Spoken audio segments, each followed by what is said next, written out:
Hey guys, welcome back. Today I'm gonna be making sofrito. I have cilantro, bell peppers, I have culantro, I have ajicito dulce, onions, and garlic. And I'm gonna uncover everything and chop it up a little bit and we'll be right back. Okay, in case this is gonna be your first time making sofrito, this is what culantro looks like. Is a cousin to cilantro. This is cilantro here. So that's the difference between them. Culantro, cilantro. And I usually, with the stems and all, just cut it up and put it in there. Also my peppers. With the ajicito, this one clearly says sweet on it. But this one doesn't say anything at all. But they do look exactly alike. Other than this one has more red, but these come red too. So this one is sweet, but this one is very hot, even though it doesn't say it on there. So make sure it says sweet or that you ask, because when I was younger, I bought this one by mistake and I made the sofrito and then I touched my eyes and then they were burning, and then I realized I used hot peppers instead of sweet ones. So I wanted to tell you that. And I usually just take my bell peppers and I just go around the edge like this and cut that little part out. And then I have this here, which is a bag for garbage. And then I just make sure all the seeds and everything go straight into the garbage. In case it's your first time cooking, you cut all these white parts out of the bell peppers. You shake it in there in the garbage and make sure all your seeds are in there. And then you just cut it up. And I cut a little bit of everything and put it in here. And then I grind it. So I have garlic. I keep my garlic frozen so it won't go bad. Also, I have a green bell pepper that I have frozen. And the other ones wasn't frozen, but since I bought a lot of them when they were on sale, I keep them frozen. You could keep them frozen, it's not a big deal, because you could keep your sofrito frozen. So let me get these cut up. I'll show you the inside of one of these when I get the rest of them cut up. So we'll be right back. So these little sweet peppers have a lot of seeds in them too, see? And you have to get rid of the seeds. That's why I put this little bag for garbage. Make it a lot easier to just dump all the seeds right into the garbage there. And then you just cut them up and you just put them inside the grinder like this.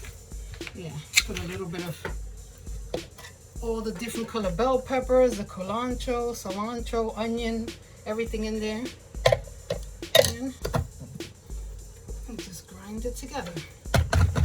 You could do it in a blender too. I tend to like my sofrito a little bit more coarse, so I like doing it in this. But if you do it in a blender, it'll come out more liquidy. If you like the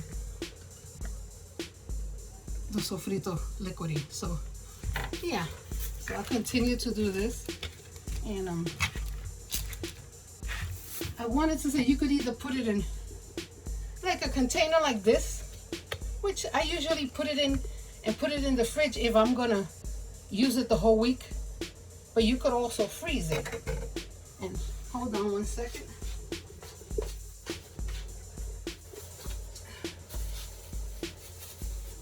Yeah, I ended up getting this thing from Walmart.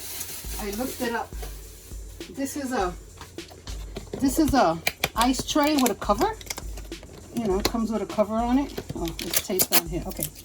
So if you want to rather do it like this, put it in this ice tray. Put it, section it off like that. Section it off, cover it, and then when it freezes, you could either put the little blocks into a Ziploc bags or just pop them out of here and put them straight into your food, depending which way you want to use it. I do a lot of cooking, so I tend to put it in the other thing, but I wanted to show you this. So like that, you know, either way you wanted to do it. So like I said, ajicito dulce, culantro, cilantro, different color bell peppers, onions, and garlic. That's the way I usually make my sofrito. Yeah. And I wanted to comment on something. I get some comments telling me that I should use the right tools, but I specifically named my channel Sonia Says No Rules because I believe there's no rules to cooking. If someone is poor and can't afford to buy different pots, different equipment to use, they should be able to cook. So if you see me using a tablespoon to stir something instead of an actual spoon, it's not such a big deal. I know people comment, they think, I don't know why they comment. I usually don't comment on people's video. That wouldn't bother me. Yeah, if you have equipment that's not, the covers don't belong to them, to the pots, or they're dented, it's okay. That's why so many people are intimidated by cooking, because they see so many people have a lot of different equipment. You know, they have air fryers, they have mixers, they have all these different knives. I usually cut with this knife. Now, I know you will tell me, this is not the kind of knife you cut with, but that's the knife I use. It's not a big deal.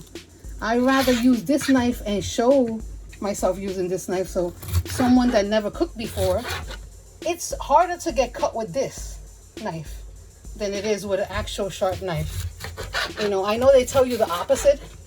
If your knife is sharp, it's less likely to get cut, but if you watch cooking shows, those chefs get cut all the time with those sharp knives, and I rather get cut with this knife, see, than with a sharp knife, because you'll end up in the hospital. So yeah, so you see, you just cut up all your peppers, you know, not that big, not that small, and just keep putting it in. Put a little bit of the red, a little bit of yellow, a little bit of green, put a little bit of onion, a little bit of garlic, the cilantro, the culancho, the ajicito dulce, and just keep mixing it and put it in with whichever container you want.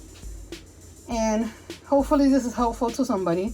I made the whole channel, so anybody that doesn't know how to cook at all, I made everything so simple and easy that they'll be able to follow me. I don't use a lot of seasonings because, you know what I mean, salt, pepper, garlic, onion, pretty much.